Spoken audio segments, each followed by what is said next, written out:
Alright, we got a repeat of yesterday. See something up there looking kind of like another gray fox in the trap. We caught the gray fox yesterday.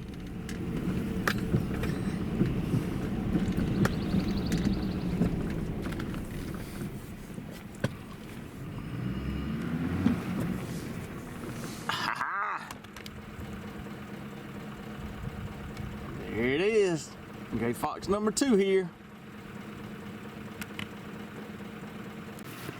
So there's gray fox number 2 in this walkthrough, and I tell you, with that drag, I mean, there's no way I could remake that walkthrough like it is if I had that staked. So that is one plus, definitely, of running the drags. That's actually another male. The male yesterday was a big male, big for gray fox. I expected a lot of times you can catch gray fox in pairs, so I figured this was probably the female, but this is actually another male. So maybe we can pick up another gray here tomorrow. Got us an old bobcat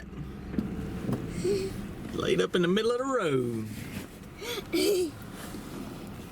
And that was actually set on a toilet right there in the middle of the road. There's about 5 or 6 little pieces of scat there, and I just set the trap in between them and put the scat, kind of scattered it around in a couple of, like 3 different locations. Put a little gland lure on one, and a little urine, and you know, set right in the middle of the road. So kind of a flat set, I guess, but connected. Back foot catch, but hey, we got him. That's all that matters, right? Here's a remake of my cat set. This is very similar to how it was set up initially. All of the scat was already here. So when he expired, my trap is set here in the center. When he died, he urinated right here. So I just went ahead and put some scat over that. So that'll be hopefully a focal point. I've got these other 2 piles of scat with a little country boy lure right there, and some feline fix cat gland lure right there. What, buddy? Why you don't sit right there? Maybe another bobcat.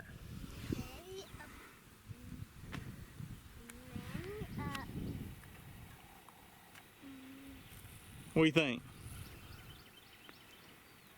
We got to get it moving, boy. We got to make it a church. But anyway, this is very, you know, a lot of times this is all you're going to see of, you can see some remnants of some old scat over here. Over here. Yeah, we got to go check a couple more traps and then go home, all right? But, and I just set it up right here in the middle of the road, and being a back foot catch, he tore it up pretty good. So this ought to have some high attractiveness now. So we'll see what else we get here.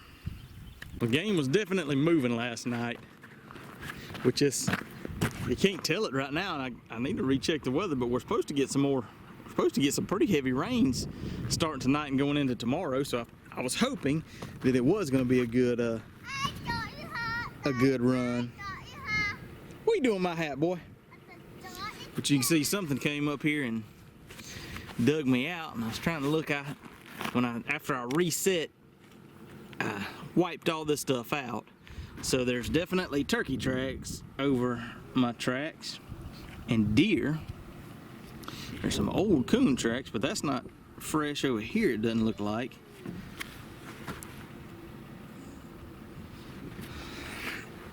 Usually on a situation like this, my guess is a coon. I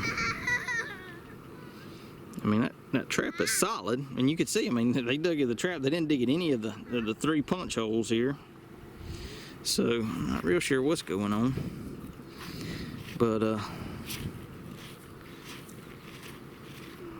unless they were digging at my polyfill. I've had that a little bit this year, but I hadn't really had in the past. But anyway, I'm gonna sift a little fresh dirt over this and see if maybe we can make something happen. Well, definitely a non-target catch. That's a goose and a number 5 bridger. That's why in Georgia we're required to carry a catch pole with us at all times on the trap line. So I'm gonna try to do the delicate balance of releasing that goose. Wish me luck. Oh, why are you going to do that? Well, you just hold him so I can let him go. All right, listen, you stay right here, okay? Sawyer, what did I, Sawyer, stop! You do not run when there's an animal in the trap,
Hey, come stand behind me, please.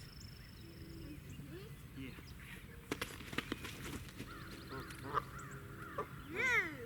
And there he goes. Sawyer, come over here with me, please.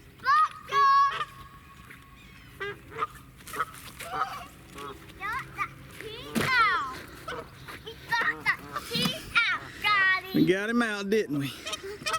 Give me high five. Give me a high five, buddy. Yeah. He's got a sore foot, but his leg's not broken. He was caught by the foot at the web, so I imagine it'll take him a little bit of time, but that's a successful release, and I'm not going to reset these foothold traps because I don't want to catch them again. But that's something you got to be prepared for when you're trapping. You never know when you're going to get a non-target catch, and you need to have some plan or some idea of how you're gonna let them go. And we're back on track with the fur bearers now, and that is number 4, coon number 4 for the pocket set, and coon number Bubkiss for the dog proof set across there. So, and I got a 280 set. I thought that just looked like a sweet little pinch point for otters, but it ain't panning out to be anything. Anyway, we'll get this coon dispatched and see what else we got. Here's one of my mafia sets. A trap snapped right there in the bed. I mean, gone anywhere. It's kind of puzzling. I'm not sure. There's an old track. That's an old track. I mean, it's got dirt from where I sifted the dirt in it. Of course, we did get a little bit of rain this morning. I don't know. I'll reset it and keep her growing. We got another coon. What? Drowning down the wire. It surprised me because all the activity, that's I've had 3 other traps that have no activity whatsoever, but this one I did dig up a couple of big marshmallows, put one in the trail and then put one right on top of it, and looks like it paid off.